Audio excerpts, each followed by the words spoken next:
All right. Welcome to another open book session. It's Sunday. I'm John. This is Levi.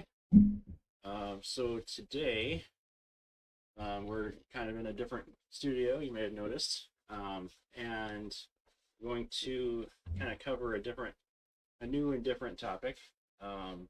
So we're going to talk about food in the Bible. So all the different kinds of food that is mentioned. Now, obviously, there's quite a few of them. Probably won't get through all of them today, but we'll at least attempt to get through as much as we can. And yeah, feel free to message in the chat or ask us questions what you think, or you have any questions that we like to cover. And yeah, let's get started. So I have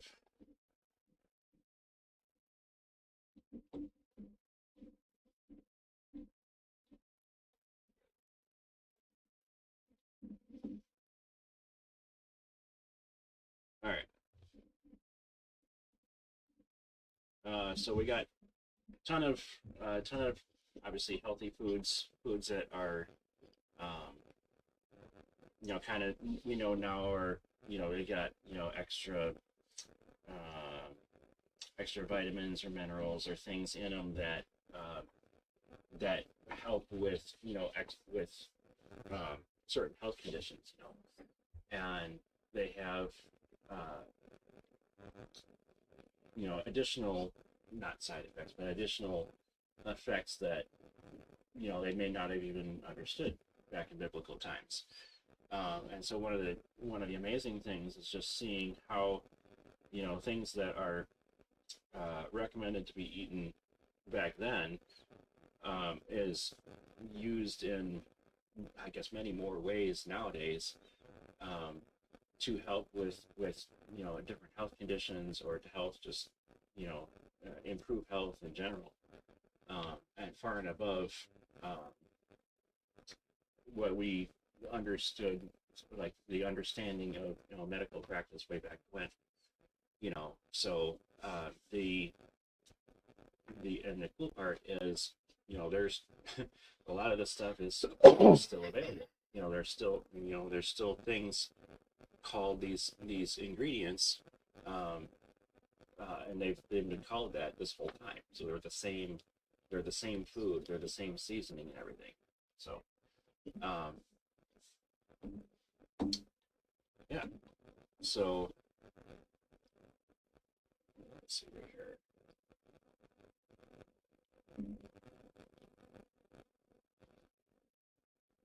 Yeah. So I'm gonna start at the top, I guess. So seasoning, think, seasonings, and stuff like that are something that you'll add to stuff. Now, a lot of the diet, and especially people trying the historical accounts and stuff like that, is, their diet back then was very bland and very tasteless and very it was just surviving kind of thing, because a lot of this stuff, a lot of these more exotic spices and um, things are not only hard to grow, but you got to remember too, way back when, uh, it wasn't growing. Like, they didn't have farms for this stuff. It wasn't. They had to find it in the wild somewhere. And if you're in uh, like a desert climate, you're not going to find a tropical spice or anything like that. You're just you're working with what you have, and that's why a lot of the diet around those areas was very concentrated on, okay, this is what's available, this is what we're able to grow in this temperature environment with the amount of rainfall and everything like that. And so that meant a lot of these spices were very expensive back then. Like the cinnamon, third on this list. Cinnamon back then was extremely expensive, but nowadays we have like I don't know, tens of different kinds of cinnamon, and we can pick them all up pretty much at the grocery store. You know, and I was in there the other day, and I was looking at all the different containers. I forget what store it was, but they were all the same price. Like all of the, all of the pepper and uh, cinnamon and all the things were, they're all the same size container and they're all the same price. It's like, so it really didn't even matter which, what thing. Obviously, some things were more or less, like I don't know, it was like vanilla or something like that. But it's just amazing to me that it's gotten, so prevalent and so easy to get, these global, worldwide available spices basically to our doorstep at the grocery store.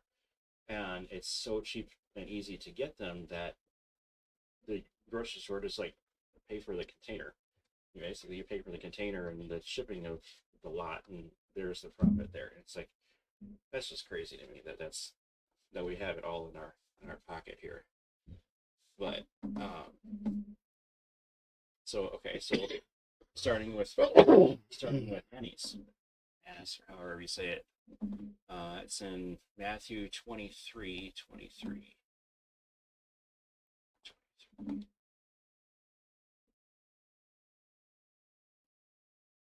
Okay, so scribes, Pharisees, woe unto you, scribes and Pharisees, hypocrites, for ye pay tithe of mint and anise and cumin, and have omitted the weightier matters of the law, judgment, mercy, and faith. These ought ye to have done, and not to leave the other undone.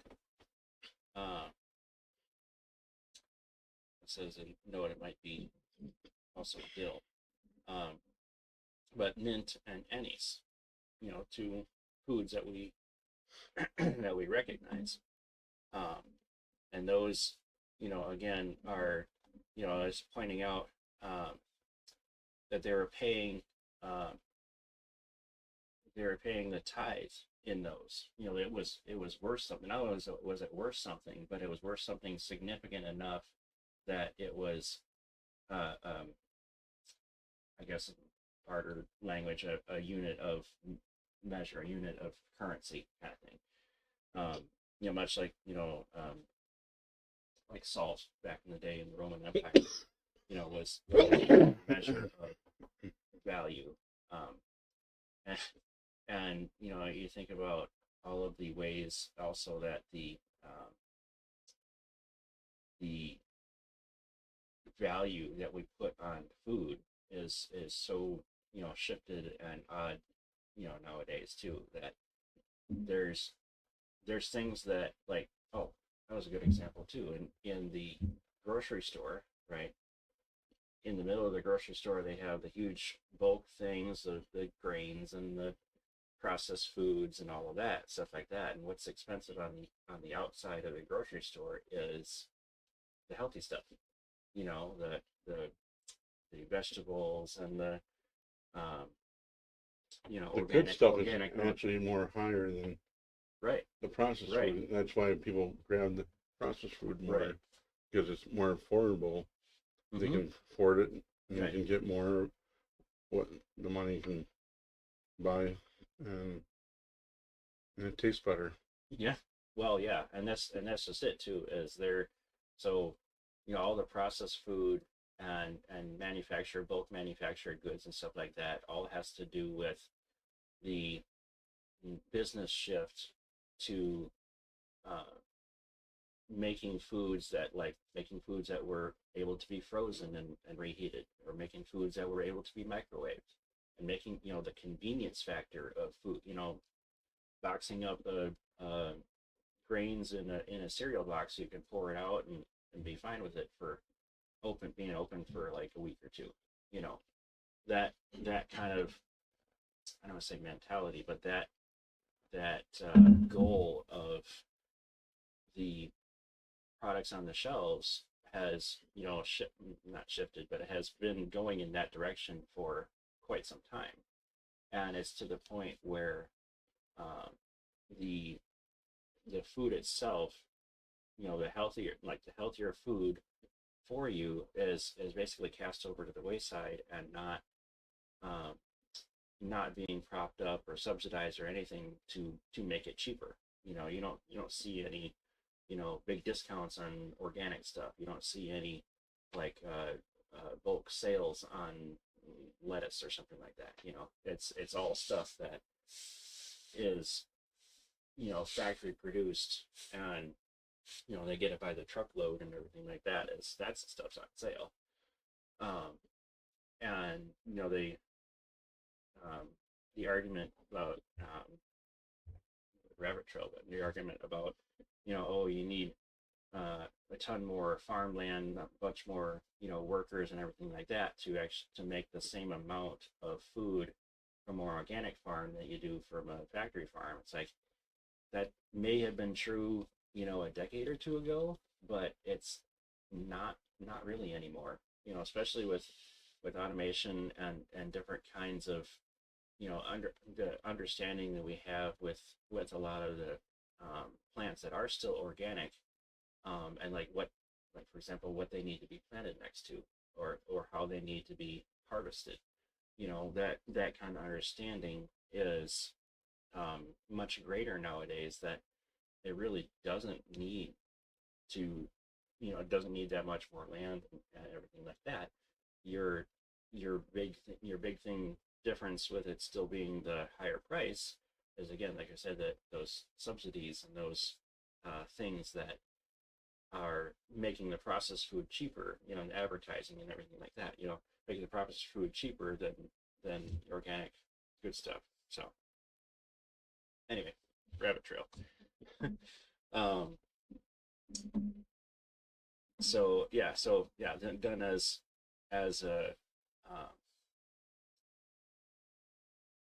a way to pay the temple, pay the tithe, and of course, talking about them as hypocrites, which also happens a lot. All right, coriander. That's in Exodus 16:31.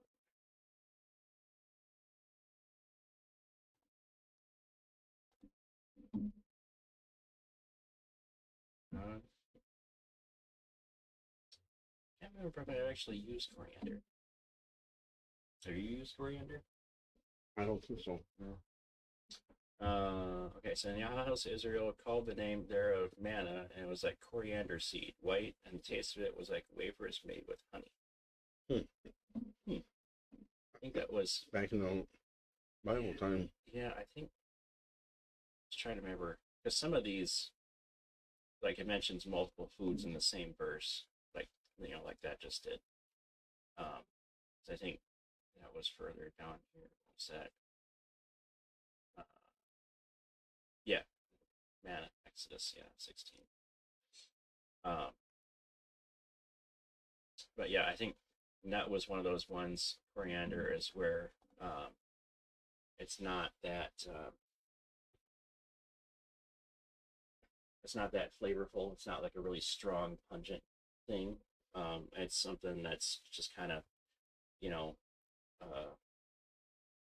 subtle flavor, and just like wafers with honey. Okay, so that's pretty slightly sweetened but kind of bland kind of thing. Yeah, I don't think I've ever cooked with it, or I might have had something that had it in it, not even known. I don't know. but yeah, and actually that's a cool verse, because that's something that because it's manna. It's talking about manna. Yeah. Okay, manna from heaven, right? Miraculously provided, from God, directly from God, right? So not only is it nothing we can produce today, right? It comes from God, but it's also a direct relation to something that they, coriander seed. So something that they know, and people around that time would have known. Oh, that's what that tastes like. I've heard of that or seen that before, and giving that direct relationship to it, just further proves that, okay, how could you? I mean, you could like make up what something tastes like, I guess, but they would have understood, that's what and they would have had the evidence of all of the people that ate that manna. You know, the all the Hebrew people that were sustained on that manna. I think was it this? Let's try to remember which 6 days. I think this is the 40 years, if I'm not mistaken.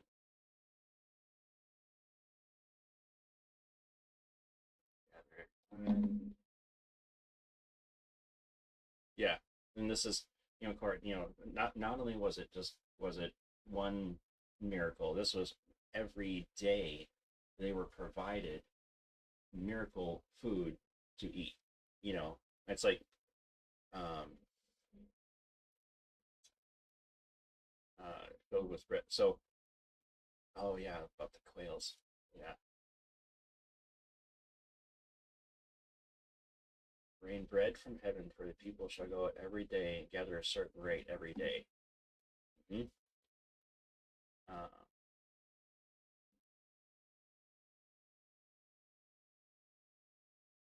good journey, 15th day of soul garbage.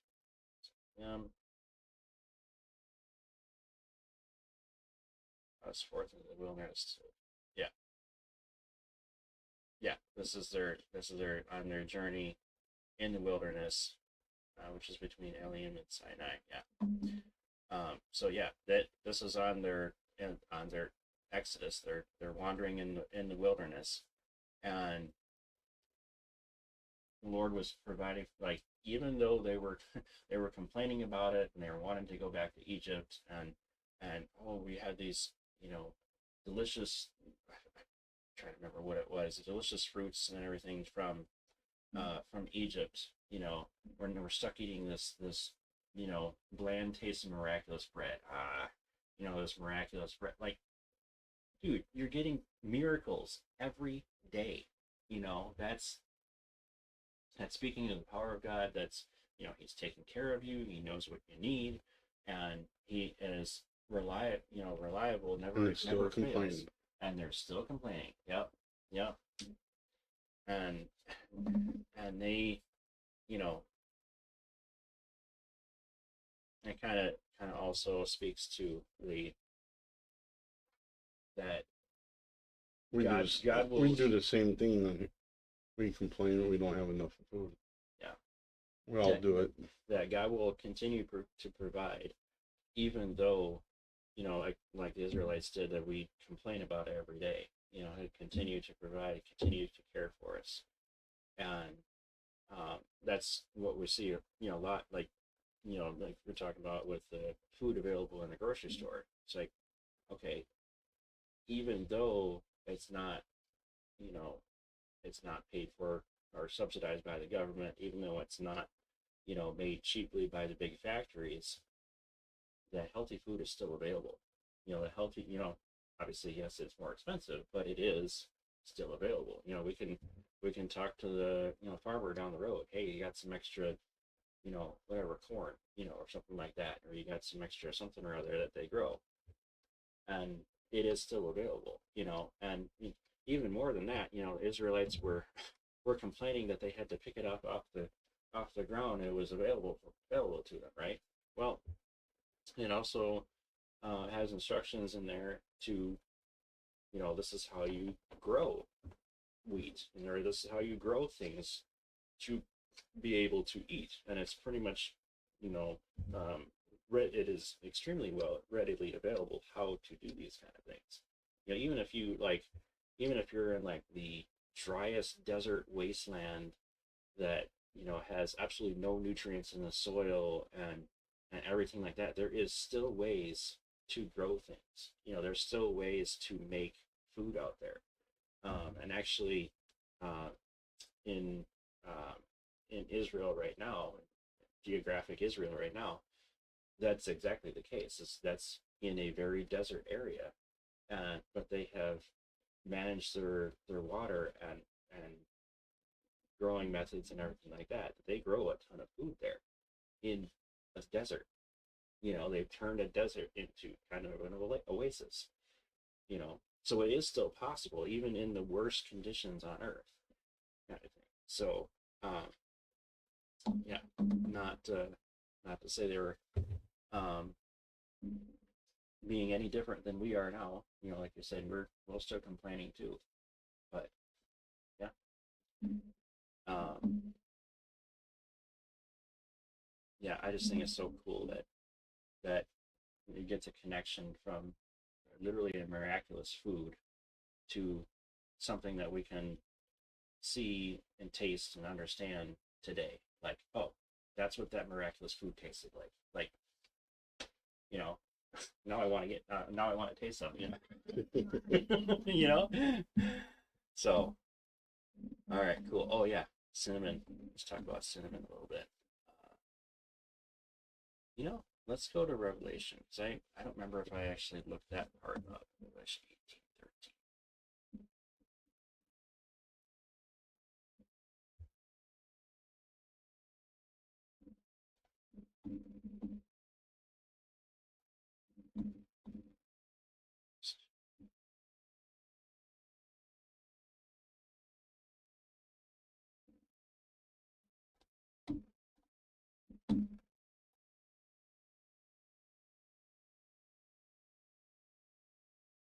There's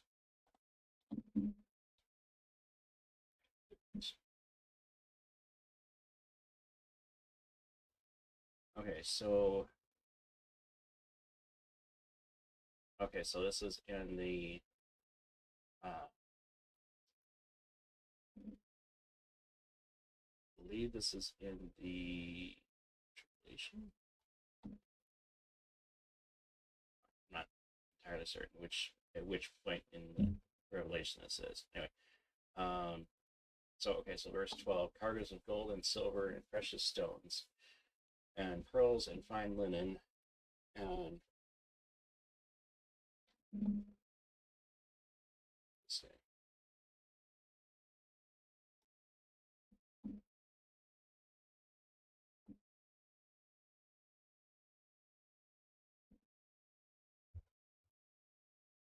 says it rates lower than.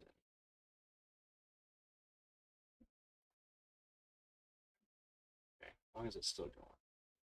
I don't think that's Revelation. I think that's That's Revelation. Yeah. Revelation 18, oh, 13. Yeah.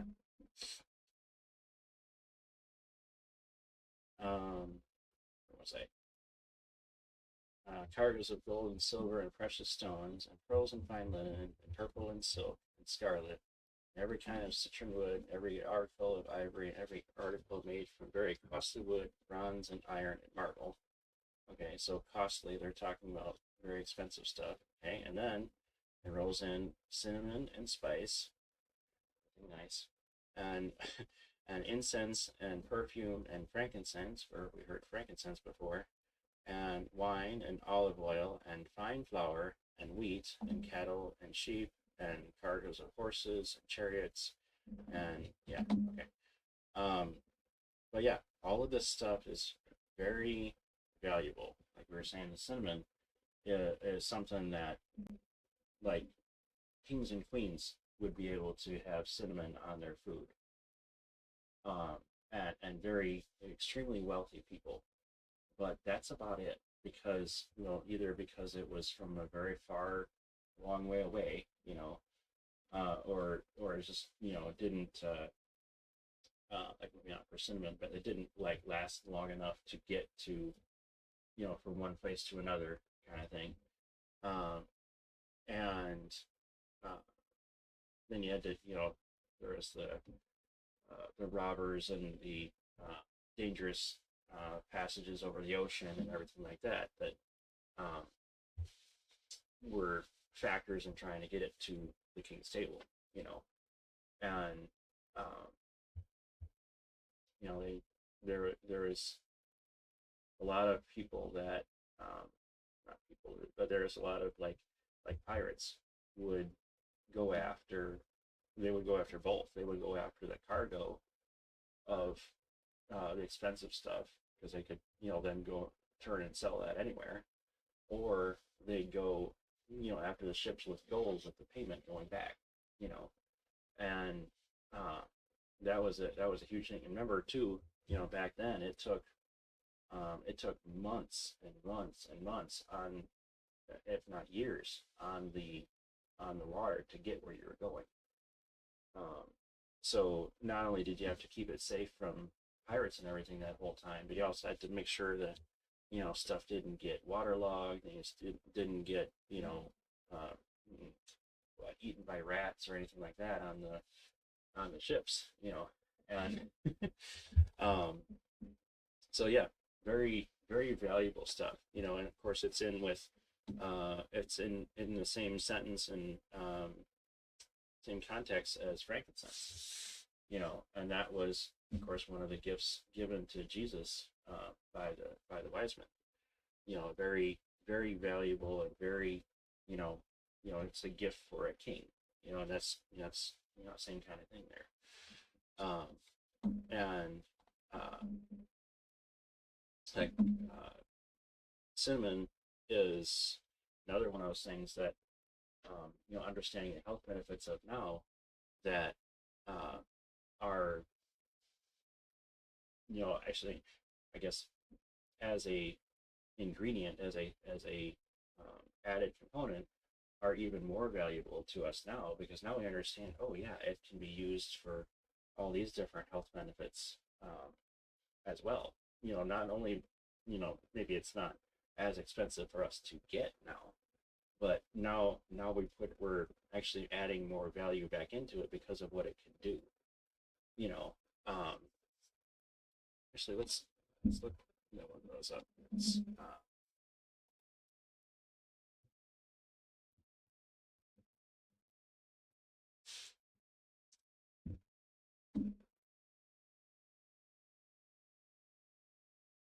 I should have wrote down all of the stuff I use. That's all the health supplements, stuff I use Yeah. for my diabetes.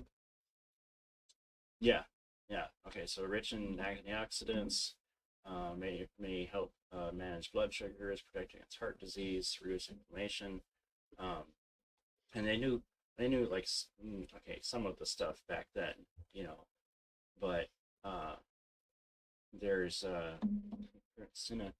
cinnamomum apparently. Yeah, rare and valuable regarded as a gift for kings. Yeah, one in particular. So, yeah, there's two main types. I know there's a bunch of like subtypes as well, and based on where it's from, I believe. Um, Apparently, cinnamaldehyde is one of the ingredients in there that is very helpful. So I think, Cinnabon, the cinnamon roll uh, store restaurant, I guess, pastry. Um, they specifically use one particular type of cinnamon, and that's the only kind that they will do to have that distinctive flavor, because there is so many different flavors and subtypes of it. What you got there? I'm trying to look for my account number so I can see what I did for that. What I have for my herbs for Oh, for your supplements. Okay, yeah. Okay. Yeah. A ton of it's like back then. Okay, anti-inflammatory effects.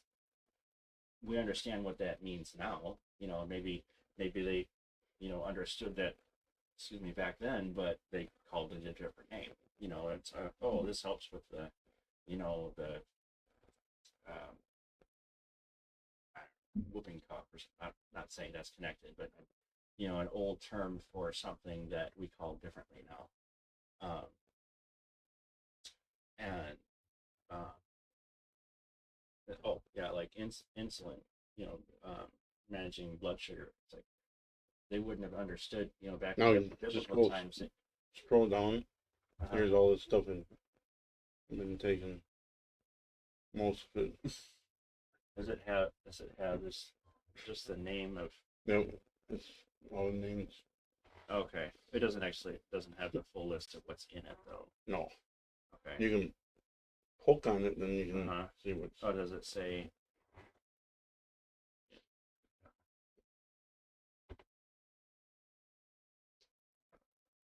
Oh no, that's just the over details. Okay.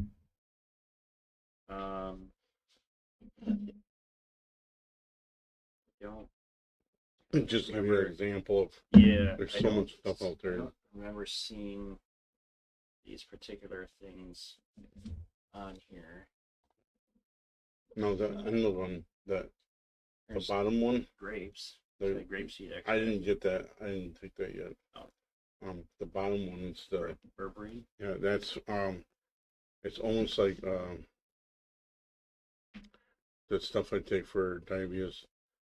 It's just exactly the same thing, except this one's organic. The other one's from the hospital. Oh, synthetic. Yeah. Yeah. And this is supposed to be better for you. So you still gotta take it. Can't take too much of it or too less. You gotta take the right amount, just like the other stuff. Right. And like a lot. It's supposed to eat your sugar up. Right. And people take it for actually losing weight too. They use it for lower blood pressure and stuff like that. Yeah, and that's another thing that you just said. See that the black organic, that the black organic pepper? stuff is better. This stuff is better than you get at the store right here. Mm-hmm. This is all different. Like Is it okay? orders. So is it better because it's just more concentrated, or Yeah, is there other stuff? that's Okay. I'm just seeing. Okay, so honey's another example. We'll get to that in a second. Let's see pepper. see they didn't have caffeine stuff. You can add. Yeah. But yeah, and again, you're saying the organic stuff is better in a number of ways than the synthetic, and the other thing too, like okay, so I know with honey, okay, so I know honey is way down there, yeah, right down here, and mentioned a number of times, okay, in the Bible, and More questions? No. Why are you talking about food? Oh, it's actually my daughter.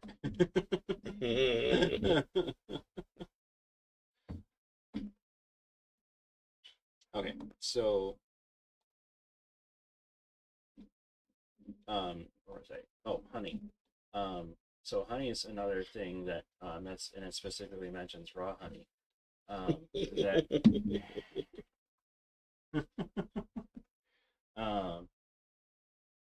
that is you have to be, I don't know, careful, but you have to keep it as close to the original as possible, as close to right from the source as possible. So like the preservatives and the processing and the the pasteurization and stuff like that they do to these kind of things just to legally sell them in the store is already removing so many benefits. Like you go in just talking about like vegetables, right? Like a tomato or apple or something like that. The um, stuff from the farm field and the the wax and stuff that they put on there and the chemicals, processing. you can't even wash that stuff out. Yeah, that's part People of it. say, Yeah, "Oh, wash all your vegetables." right. Still, you can't wash out the chemicals. Right. It's It's also even if it okay. So here's another problem, right? Even if it is an organic farm, you get overspray. They get overspray of the chemicals and pesticides from the next farm And over. even in the water. Yeah, and if by the way, if they're caught doing that, right? If not caught, if they're detected in organic food, if any of those pesticides are detected, then that farm loses their organic label. They can't say they're organic until they clear that stuff out. But it wasn't them almost, I think almost always the case. It's not them doing it. Obviously, they don't want to lose. You that almost had to grow in the certification. greenhouse, all of it. Yeah, a lot of them Technically, do. Yeah, technically, but it's just, going back to stuff you find in the store, um, they there's stuff, obviously you don't know what all has been done to that stuff, not only on the farm field, but on processing it, getting it to the store, and wrapping it and everything, cleaning it and everything else. Um, so even stuff that's labeled organic in the store and everything still may not be better than you growing it in your backyard, and when it's ripe, picking it, eat it. Because not only where it is, no no processing time whatsoever, no shelf life, no nothing. It's just right there. You pick it and eat it, kind of thing. Um, and that's where every scientific study I've seen, and health health research on it, is that's the best way to get the most amount of nutrients, the most amount of health benefits from these foods, is basically to eat it as quick as possible after being picked. And they say the if frozen you, stuff is be all right too. They say that's right, but that because and they freeze it when it's right, just the right. right. They say, what was it? They picked at the peak of freshness and And flash freeze it. frozen instantly. Yeah. Well, that's exactly the same as waiting until it's at the peak of freshness and picking it yourself and eating it. Yeah. I mean, So it's the same kind of thing. so if you live in these conditions like Mm-hmm. up north where we live in, you don't have that option. So a lot of times Right. to eat Right. fresh fruit Well, all the time. and so you're talking about like a greenhouse and stuff like Yeah. that. Yeah, then you can do it wherever. And the the thing with being frozen is, yes, that's a good option, but like I was explaining before, is the freezing of it, it doesn't stop it indefinitely. Stuff can still go bad in the freezer. It slows it down, is what it does. The freezing of it slows it down significantly, but it's not zero. It still ages. Like if you have, I don't know, Like fruit, freezer burn. yeah, freezer burn, and you can actually see it still. You only got it still so go long bad in the freezer, and then you have Yeah. to eat it. Yeah, I Just mean, like it's going to meat. take, it's probably going to take years or something like that. So you're not, within reason. But if you, throw some, I don't know, blueberries or something in there, and forget about them for a decade, then Yeah. then they're not going to be as fresh picked value. So,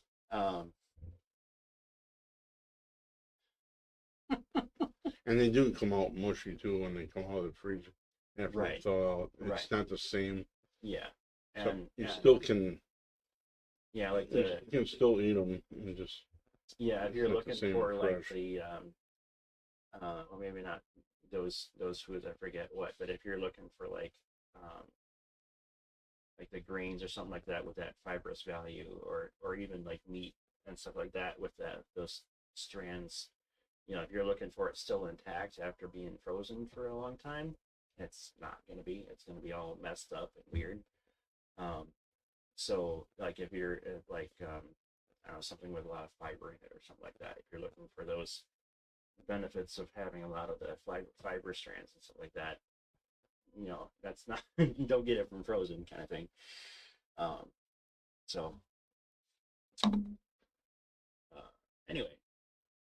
You're being silly again. Huh? Yeah.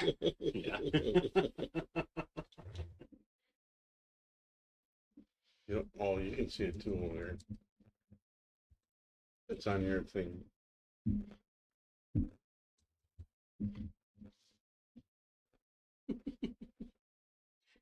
um so okay, so oh, cumin.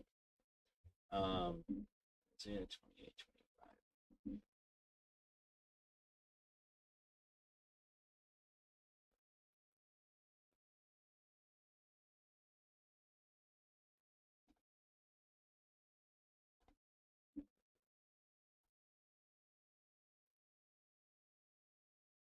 Okay. So, does a farmer plow continually to plant seed? Does he continually turn and harrow the ground? Does he not level its surface and sow dill and scatter cumin and plant wheat in rows, barley in its place, and rye within its area? Okay, so okay, yeah, he's making examples of things that the farmers in that area and time would understand. Like you know that's that's uh that's a true statement because of course they would understand stuff like this. They would understand, of course. Uh, does he plow all in one go to plant things? Does he harrow the ground? Of course he harrows the ground. That's just an understood practice um, of the farming of that time.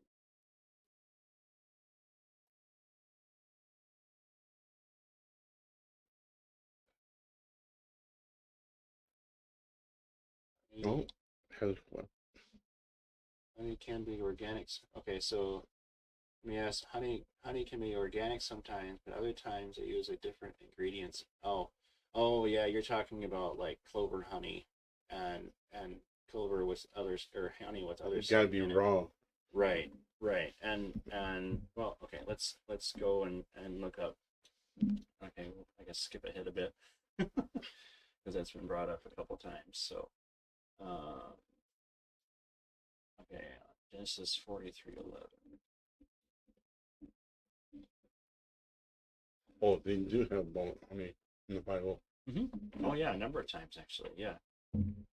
Then their father Israel said to them, "If it must be so, then do this: take some of your best products of the land in your bags, and carry down to the man as a present a little balm and a little honey, aromatic gum and myrrh, pistachio nuts and almonds." Um, yeah. Oh, Okay, so another one. huh? She got another question. What is? Oh, well, we were just about to talk about cumin, but let's stick on honey Honey for a right now. second. Yeah. Yep, yep. Um, and 6:33.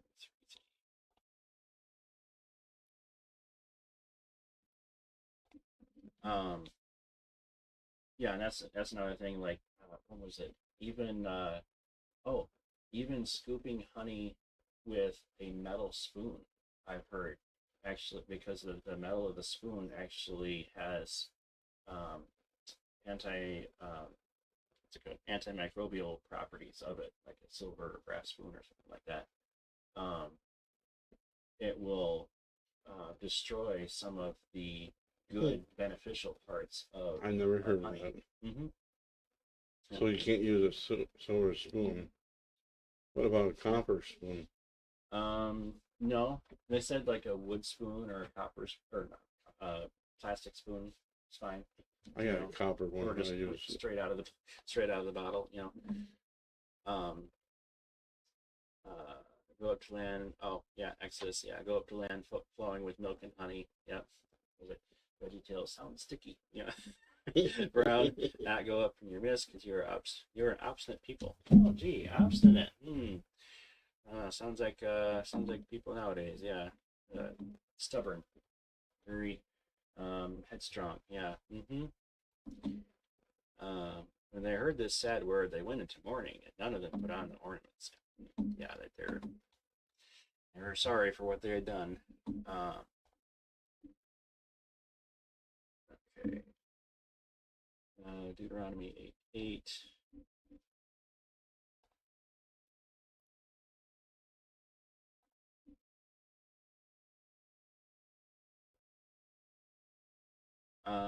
Okay, land of wheat and barley, of vines and fig trees and pomegranates, and land of olive oil and honey.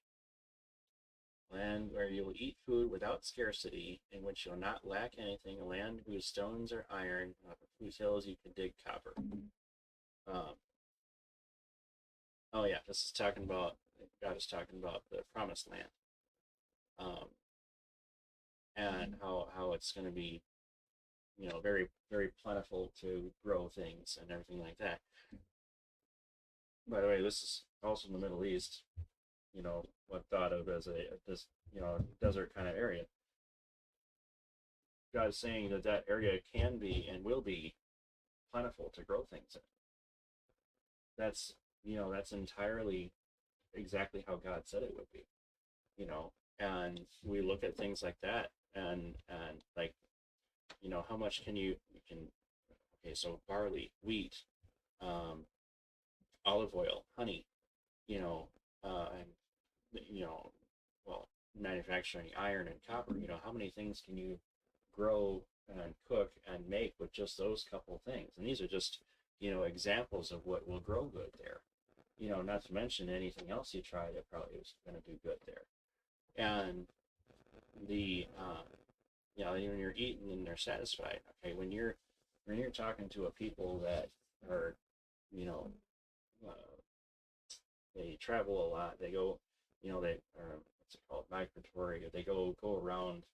They follow the seasons, or they follow the herds, or they follow this and that, and and they, are not in place long enough to settle down and grow something, grow an actual crop, and be there the next year when it's able to harvest. You know, uh, that is that's something also that they would have had to to transition from being a like a kind of nomadic tribe kind of mentality to settling down. Here's a land promised to you. Not only is it promised to you, but you can grow things. Not only can you grow things, they will do well, and you will grow tons of things, and you will eat and be satisfied. You will have plenty to eat. They talk about a complete opposite of what they are currently experiencing, and being able to rely that God has promised it will happen. And just like we were talking about with manna. Okay, they were in the wilderness and wandering around for 40 years, but God still provided. God still got them through that, and they didn't have they weren't starving. They had plenty to eat. Even we didn't cover that part of it, but they even had like quail and stuff like that would have met the actually I think the honey reference in the manna is also probably also part of it, because honey, I don't know if you know this, honey is one of the few things that actually has all of the nutrients needed. Obviously talking about raw honey, but all of the nutrients needed basically for a complete meal. You don't need anything else but honey itself. That's it. And you can actually survive off nothing but honey. Honey and manna. Well, yeah, and that, yeah, but short of God supplying manna again, honey's good. Um, I know a guy that works on a honey farm, and he said his retirement plan is to get X number of barrels of honey and just survive on that and be good. Or sell it. No, just to that's his meal plan for the next like 30 years, is he can get barrels of honey and just be good. I don't know if I can eat honey every day. Every day, every meal. 3 meals a day. Honey. I don't know if I can do it. What are you going to eat it with? You just spoon it up and honey. eat it? Yeah. I don't know if we can survive on it. You'll physically, and that said, that's one of the few things it will physically, you will survive. I mean, you'll be complaining like the Israelites that this is boring after a little while, but you'll survive. The taste will be so sweet. Yeah, I don't know. That'd be a challenge. Mm-hmm. To sit there and eat it for a week. Nothing For but 30 honey. years. I got enough honey years, at home to do that. Except Okay. I don't think I want to try that challenge. I don't think it'll last for a day. I'll be putting on bread and stuff, and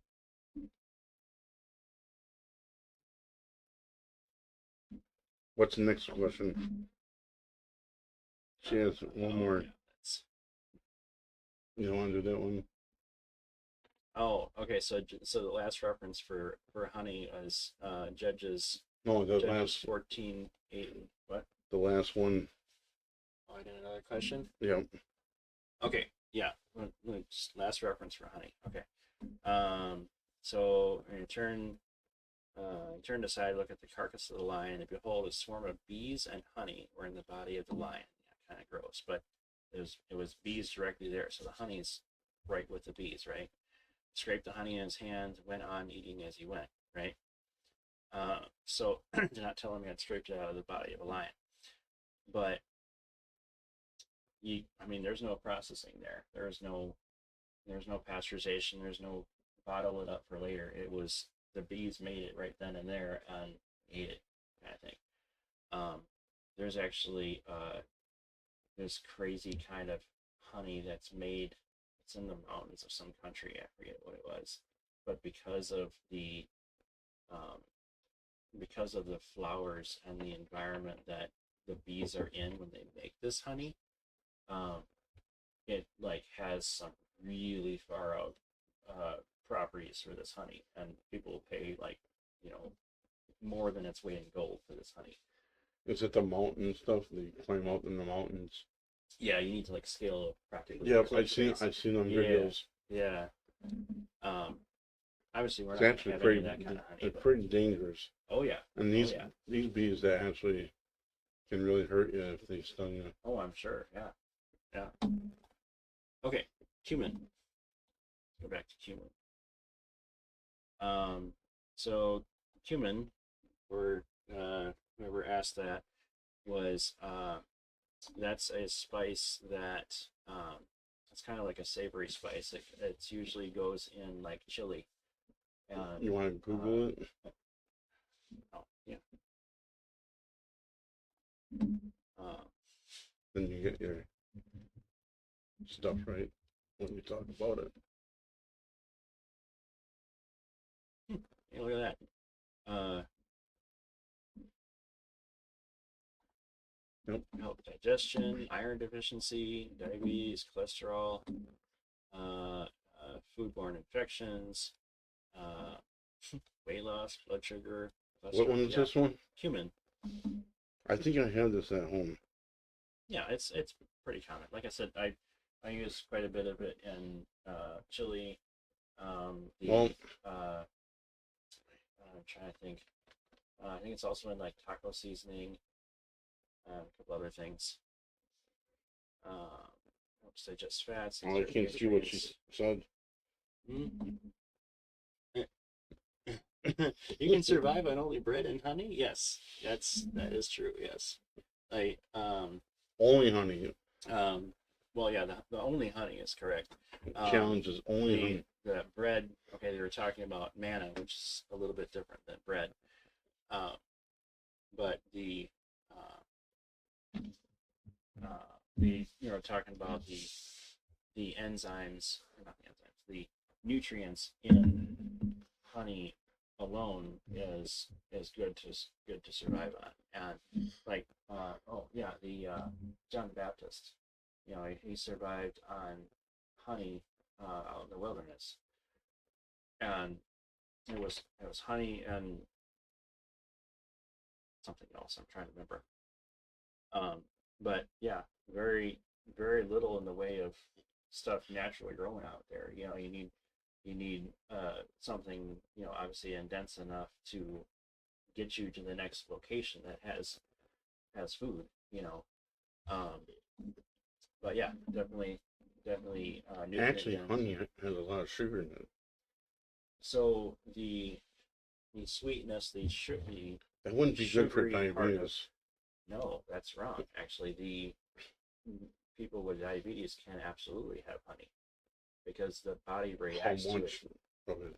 That's the The thing. body reacts to it differently than regular like glucose and fructose honey. Um,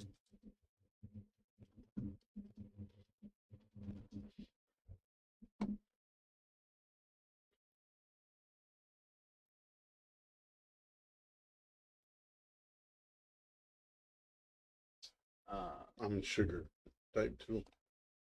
Yeah, yeah, type 2, yeah.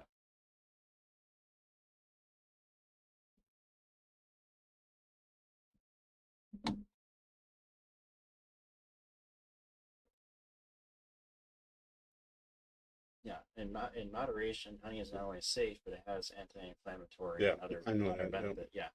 That's why I So got a bunch of it. um, you have to be careful to get hit just honey, not with honey with afterward added sugar, right? Yep. You want just the pure honey. Raw. Yeah, Just, yeah, raw pure honey. Yeah. Tastes a bit sweeter just by nature than regular table sugar. Um,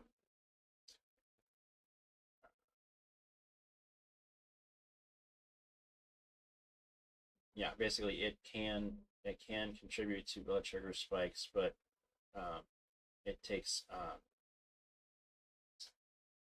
it takes more to do it.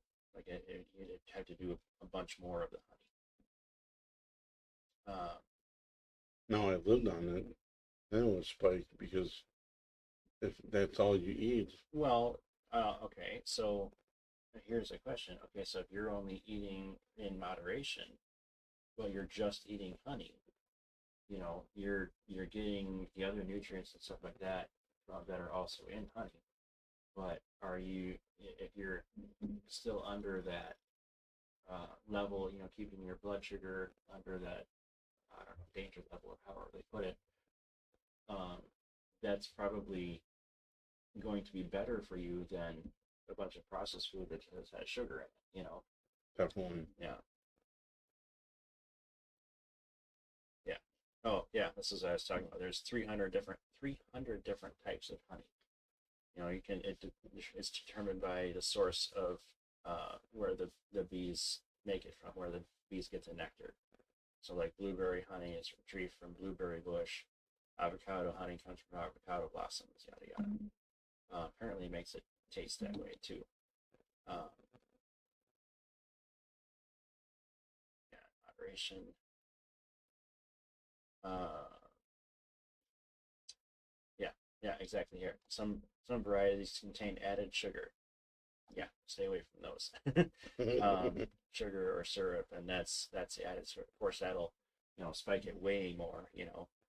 Um, that yeah, if you substitute it for sugar in something like in cooking or a drink or something like that, you don't need much. You only need a little. I can't read the bottoms because there's a hurt in the way all the time. Honey is good for you. It ain't the best when you don't like it, though. Okay. I suppose if you don't like the taste of it, it doesn't mean it's not good for you. Honey is really good with everything. It's really good with fruit too. Some of the fruit. Right. Yeah, in moderation, but basically the takeaway is, if you're trying to manage blood sugar levels and you're trying to, like, say you're trying to you know cut out the sugary drinks, or you're trying to cut out the desserts or something like that. If you switch to honey instead, it'll be it'll be sweeter with less, right? You use less honey, and it affects your blood sugar less as well. So it's like a bunch less of a hit to your blood sugar, but it's still got the sweetness of what you're trying to go for. So yeah, that's why it's a much better benefit toward obviously, if you know gorge yourself on it thinking that oh, honey won't affect me, then you're going to be in for a rude surprise kind of thing. But it is much better for you than like table sugar and stuff. So um, anyway, where were we at? We look up Isaiah.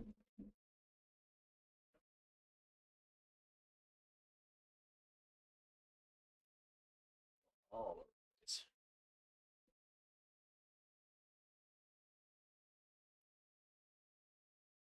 It sounds like someone wants to be in for a guess. I asked her. She said she didn't want to, but now she's interested. 28, 25.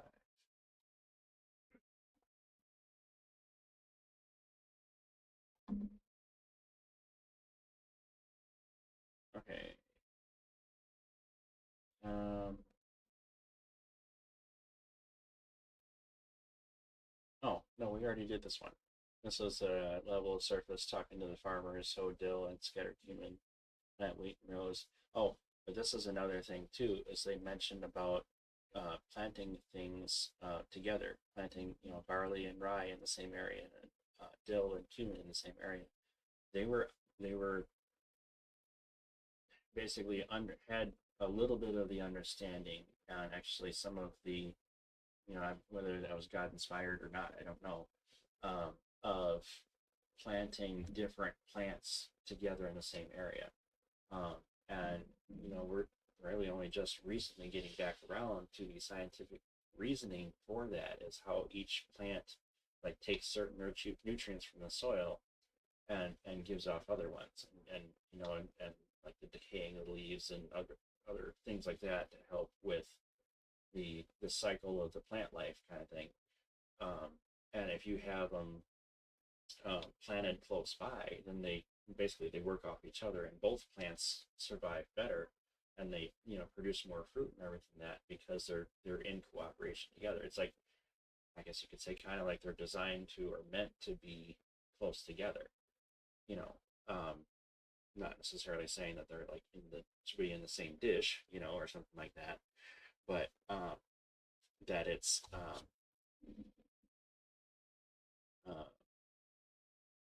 it's a cartwheel driven over cumin. A dill is beaten out with a rod. Cumin with a club. Apparently, you have to be violent with cumin.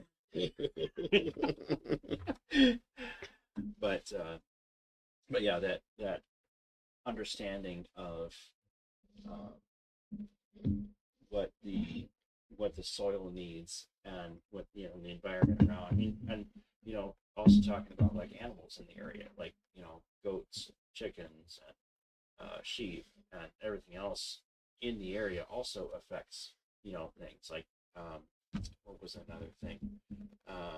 Oh, they were talking about how to take soil back from the desert, how to um, uh, how to how to get grow up land that things can grow in back from the desert. And one of the most effective ways, I kid you not, one of the most effective ways to do that was to introduce herding and grazing animals to the area, like cows and goats, stuff like that. Because just the fact of them walking around, they like trampled the seeds into the ground so it didn't blow away. They like pooped on things, got provided fertilizer and stuff like that, and they made, without us doing stuff, artificially, doing it with machines and stuff like that, they were able to make things into a greener and more uh, plant growing friendly area from desert wasteland than all the machines and fertilizer we could ever think of. Let that sink in for a second. That a cow is more effective than a tractor. you know, just amazing design of cooperation of everything for what God's design. Uh, okay.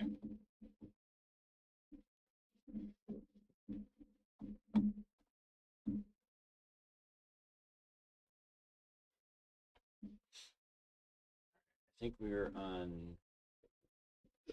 Oh, we just read that about dill in Matthew 23. Okay, let's go to garlic in Numbers 11.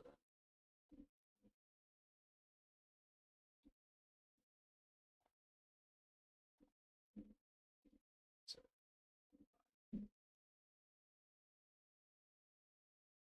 oh, we were just talking about this. Okay, so this is when they were complaining about, oh, remember the stuff we used to have in Egypt? Here it is. We remember the fish we used to eat free in Egypt. the cucumbers and the melons and the leeks and the onions and the garlic. For now our appetite is gone. There is nothing at all to look at except this manna. Oh, and this one is a little different from the other one. So the manna was like coriander seed, right? And it tasted like coriander seed, and its appearance like that of bdellium, apparently. I don't know exactly. I think that's gemstone, if I'm not mistaken. Bdellium. Hmm.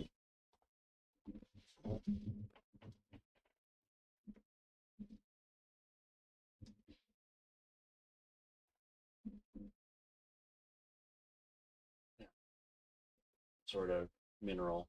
Oh, there's another one. Huh? Another question? Yep, she has another question. Is there any flower references? Like flowers Like and daisy, like dandelion. You can make oh, you can make tea on yeah, that. You can I know there's at least a few, like, the lilies of the field. There's so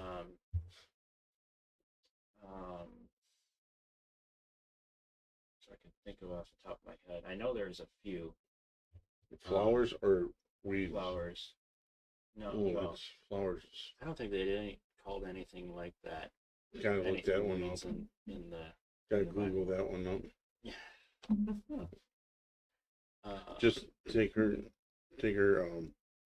question there and Okay, just Google alright. that same question.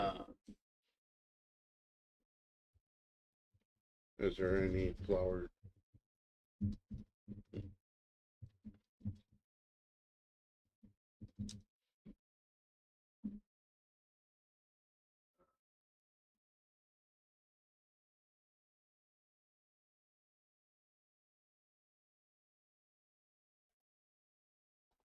yeah, a lot of it's more symbolism. That's a fancy website, Christian website.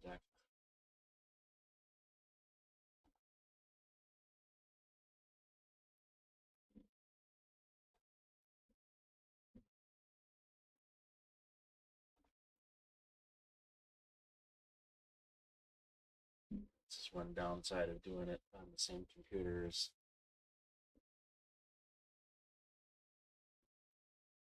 Being slow right now. That's being a little slow, yeah.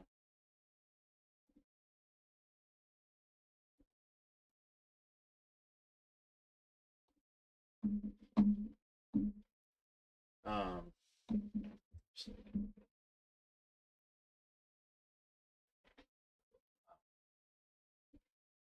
It's kind of slow right now. See where we're at right now. Okay.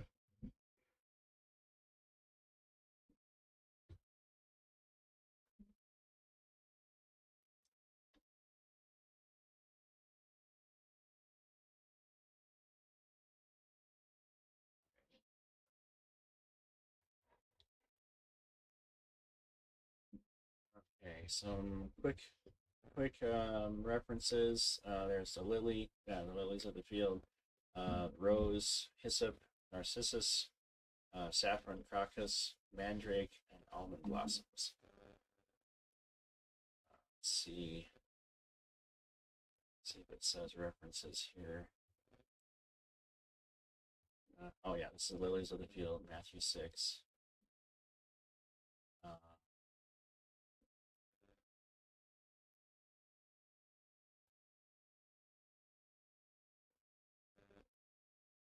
Song of Solomon 2:1. Yeah. There right now. Okay, Exodus 12:22.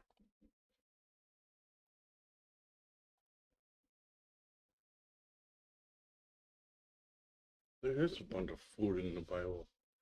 Never Right, really so a paid bunch of attention to that. hyssop and dip it in the blood. Apply some of the blood in the basin, lintel, and doorposts. Yeah. So exit when the um, the angel was going to pass over, right? For Passover, it was going to pass over land of Egypt, and they're checking the doorpost. Hyssop is what it was saying to take in the blood and basically like painted on the doorpost. So hyssop would have been something that they had readily available there. There's probably plenty of it that probably wasn't being used for much, maybe just for animals to eat or something. So, and again, still actively, we call that same plant hyssop. We know what that is in the physical plant now. And because, and I'm sure this is kind of like proving that hyssop was in that area at that time, and they would have known and had that readily available, right? There is other scientists and stuff like that were trying to disprove the Exodus itself. They were trying to disprove that all those Hebrews were ever in Egypt, and like this large number of Hebrews and this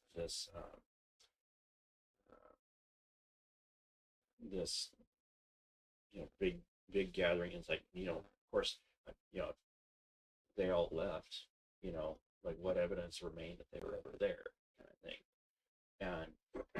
And the there's obviously tons of things that does prove that they're there, but they were trying to debunk it and disprove that.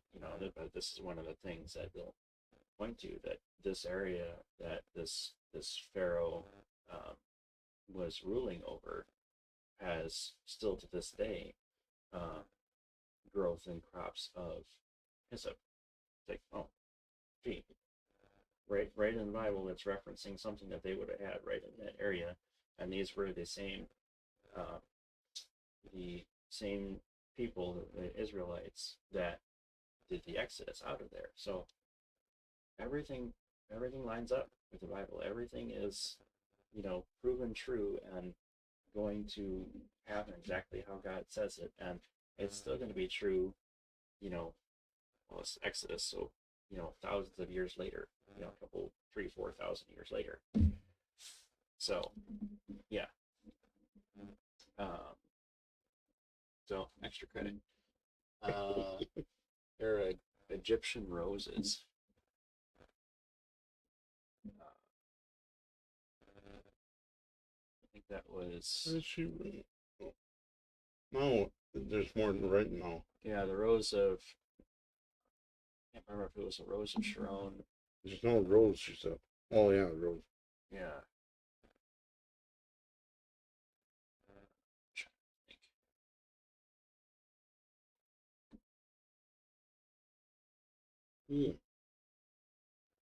Never heard that one either.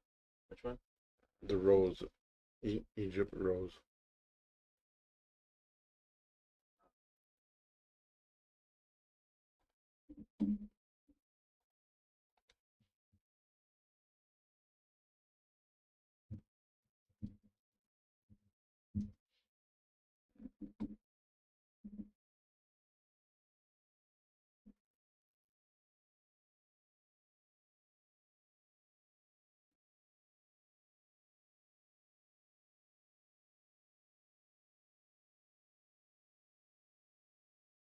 Did it come out?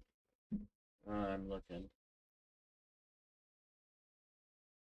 Obviously, they're talking about the rose as a symbolic way. The beauty. Uh, uh,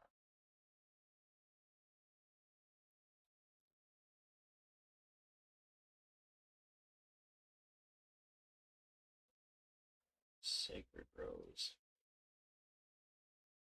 Yeah, there is such thing as an Egyptian rose or sacred rose or something like that. I don't know if it's mentioned particularly that way in the Bible.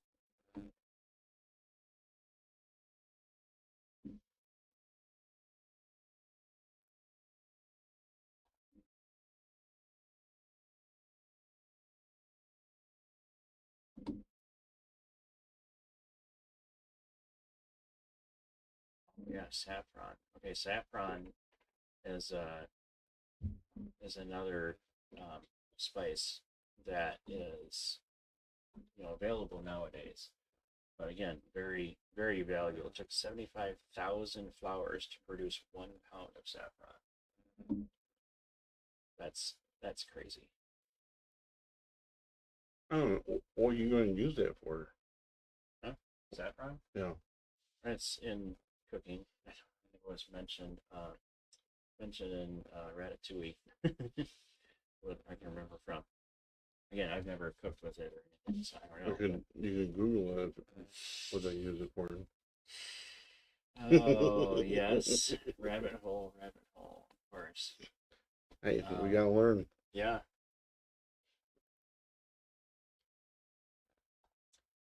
This is talking about the Egypt rose. So, kind of weird.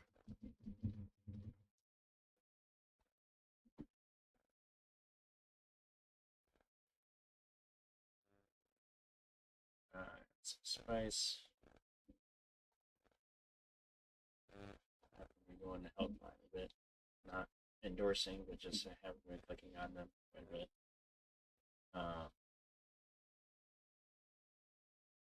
Oh, so apparently, yeah, apparently it is still one of the most expensive spices in the world.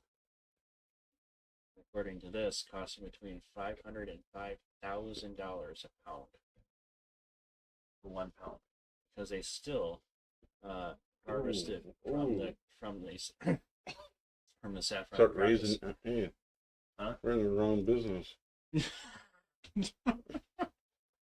And I mean, obviously labor intensive harvesting method, but I'd like to know like how it's, how can they not grow it more, more like scale up the production of it. Man, probably take a whole. How much you have to grow to get one? For 1 pound. Yeah, how much you have It to grow? said, where did it say? The field. Uh, Thousands. It was like 15,000 or something like that. So no, Acres? 75. Sorry, 75,000 flowers to produce 1 pound.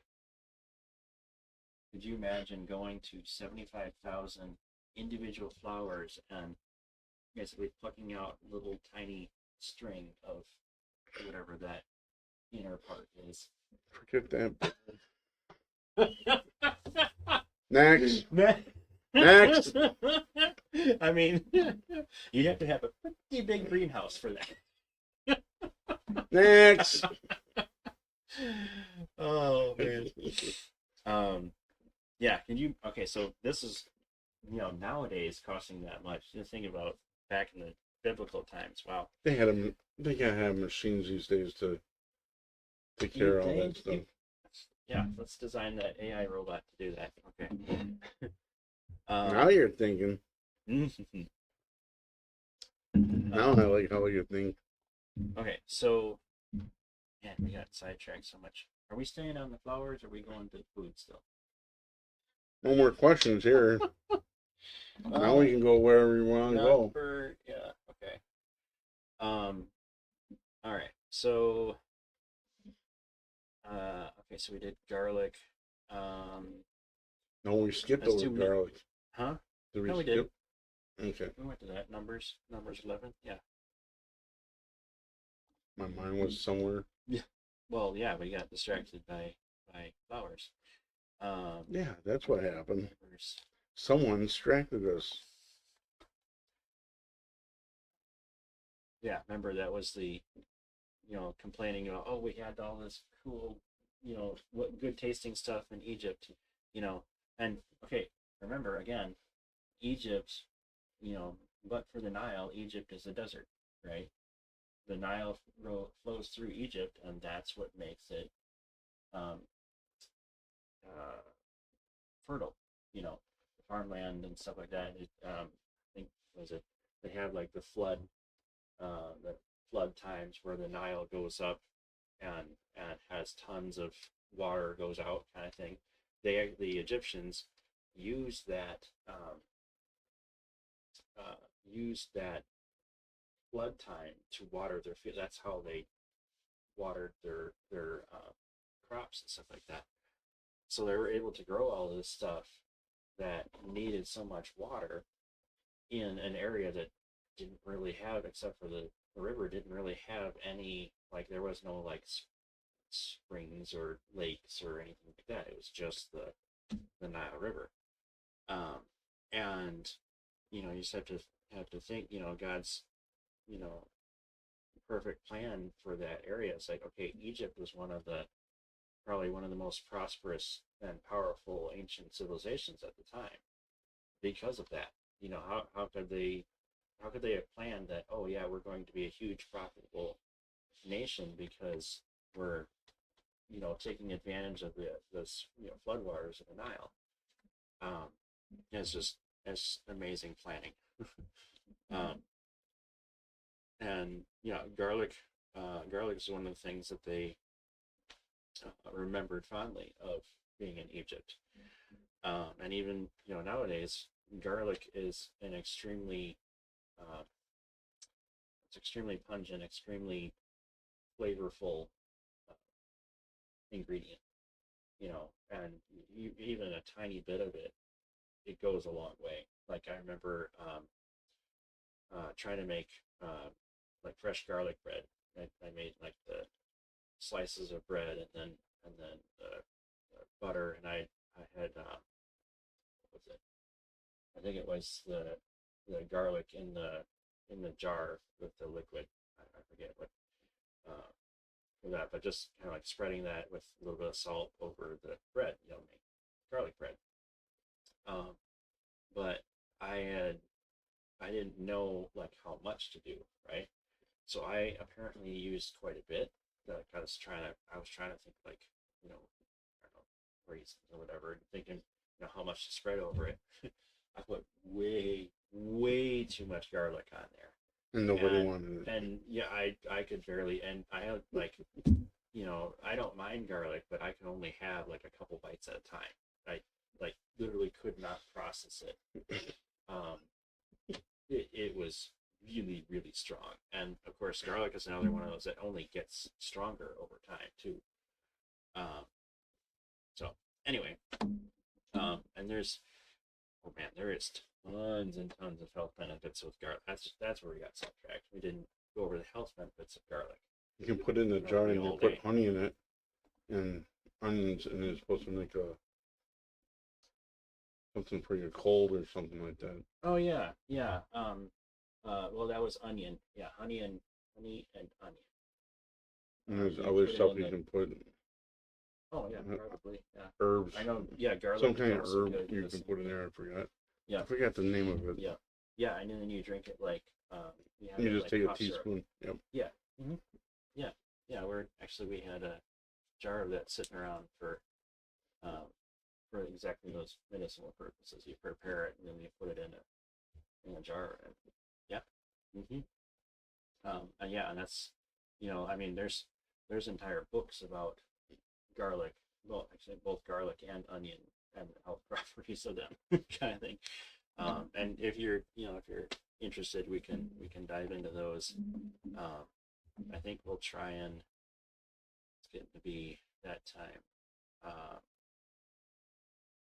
You have to we should finish get up to on next Sunday. on yeah. this. Well, yeah, we can continue doing these. We can branch off and do more of the flowers next time. Whatever you guys like to do, we can cover. These are just scratching the surface on these kind of. You can go through and like you can dive into you know uh, each health property. Like okay, so we're talking about saffron. Each property of it. The you know crocusine or crocatin, safranol, all the stuff in each ingredient, and how it's like, okay, this helps with this kind of condition because this is what it uh, does to this part of the body or this process in the body, kind of thing. And um, and yeah, there's ton. I mean, we can spend the whole time just talking about one of these things. Um, so yeah, just really really fun romp through here. Let's try and I think we're hit a little bit on the mint. Let's try and finish mint up. Uh, Luke 11:42.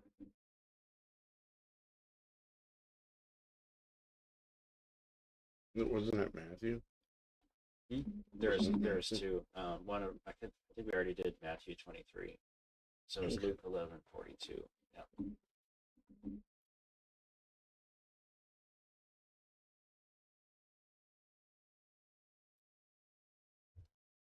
Oh, Oh, this the same thing. this is yeah. So we came full circle back to where we started. This is the woe to you Pharisees, where you pay the tithe of the mint and rue. So this is the same. I think actually this was this was the same thing, but in Matthew, it was that same record of that conversation. And yeah, about mint. Okay, so rue is different. We'll get to that in a second. And but yeah, mint again was a valuable thing to use as currency, but also it's valuable because it's useful for all this kind of stuff.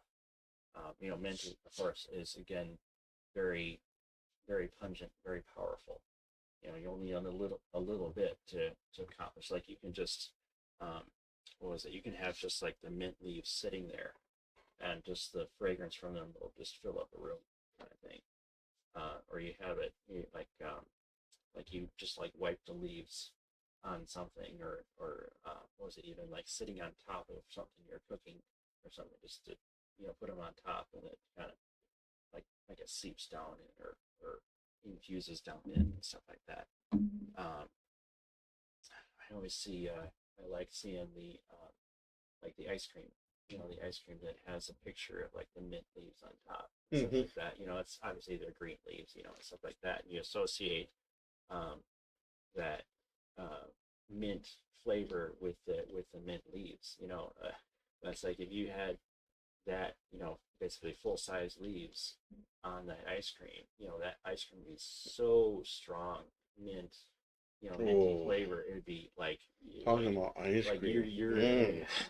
I know your mouth would basically freeze over from the taste of the mint. But yeah, makes me want ice cream right now. I know, me too.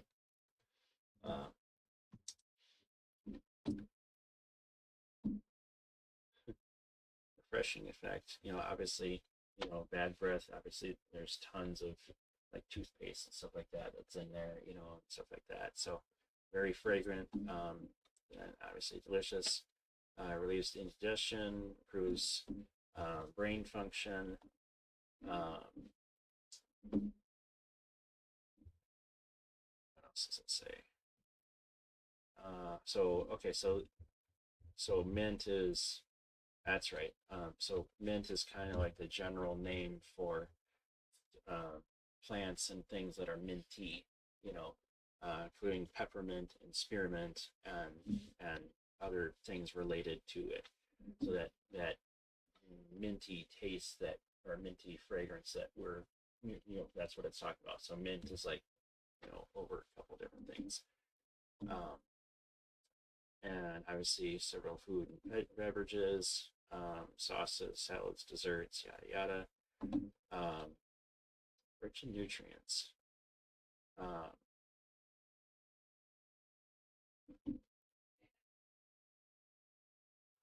would you put that much in was that a tea?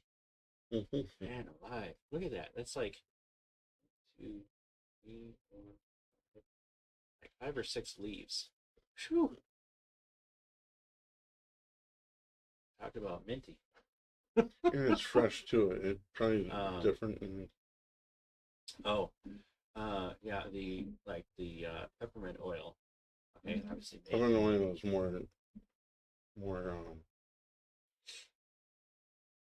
more flavor than just the leaves. Yeah, you have to have more leaves. It's a concentrate. Yeah, it's that's what I was trying to say. From the leaves, right? So it's a lot different seeing a bunch of leaves in there than Yeah, and but I mean, they're dropping a lot more concentrate liquid. right. But they'll, I mean, it's still gonna like the leaves is still gonna be the most fragrant and everything like that, and most, you know, pungent effects for different things. Because it will Um, take a little more leaves to make a lot of concentrate. right. Yeah, So it takes I don't know how many leaves to make the concentrate oil. Yeah, you we can Google that too if you want. know. um, but yeah, there, um, you know, tons of benefits for it. You know, um, yeah, it contains a compound called menthol, um, which has a number of benefits, and it'll, I think they probably like synthesize it or something like that. But I've seen that in uh, like what's it called? Sunburn lotion. I forget what it's actually called, but you know, stuff you put on after you get burned, because the properties, and this is, you know, again how strong it is. Um, it'll actually alleviate the pain and the burning. It actually gives your skin a cooling sensation. It feels cold. It's not like taste kind of thing. It feels cold to your skin, even if it's at room temperature. And has that cooling sensation, and then that's what your, you know, when you're sunburned, that's what your skin needs. Is that cooling Aloe. effect and stuff. It's a Yeah, little yeah, like aloe. it's an aloe vera. Yeah, that's what stuff is, aloe vera, and that'll have the menthol in it. Some has it, some brands have it, some don't. You know, but that's from my experience, I've seen that kind of stuff work really well. And it's, you know, it does kind of the same thing as aloe does, but in a different way, and stuff like that. So having both of those things in the same lotion is good. So um, yeah, um, improve. Yeah, yeah, just the aroma of the essential oils could provide health benefits, including improved brain function. Yeah, I've heard that too. That the just having it like in a candle or in a what's it called, the Mice don't like essential oil. pepper. No. Is it pepper oil? I know I know what you're talking about. There's something Yep. that they don't like. There's like mice don't like this. Was it spiders don't want like this? There's a couple of different things that you can, you know, protect against those kind of things with. Uh, and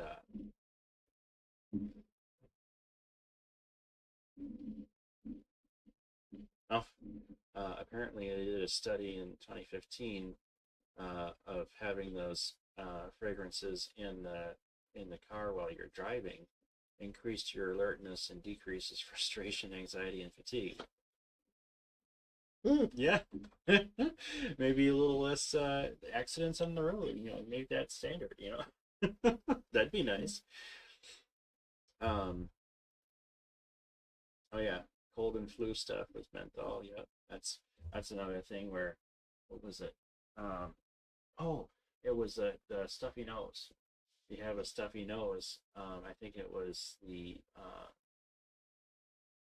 again, not necessarily a brand recommendation, you know, but it's uh, Vicks Vapor Rub.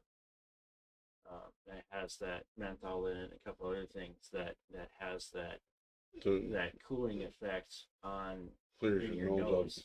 Yeah, and it reduces the swelling down, so you can actually um, get the stuff out of your nose and be able to breathe again and stuff like that. And that helps. And I heard a trick. You can actually put it on, you know, it's supposed to be on your chest, you know, but you can actually put it right on the like the bottom of your nose, so that you're, you know, breathing it in everywhere, kind of thing. You don't have to worry about it, you know, on your shirt or something like that. And it's very effective, and I've used that before. So yeah, menthol in the mint is definitely has a lot of health benefits. Um, yeah,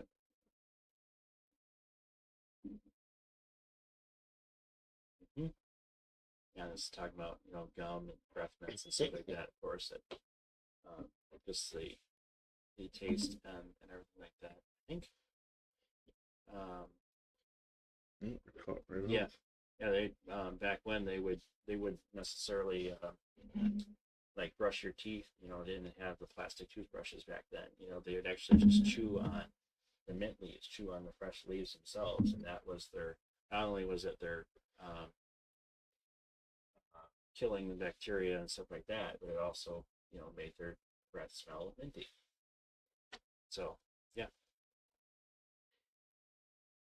All right. Yeah, there's no more questions for now. I think we'll take that as we'll put a stopper in there, put a bookmark there, and come back next time, and we can pick up where we left off here, and continue down the line. We can go deeper into if you guys have send us in any questions you have on what we've already covered, or we can dive deeper into the flowers aspect of it, like the questions that came up. So yeah, let us know what you'd like to see, and yeah, we'll see you next Sunday, 7 o'clock.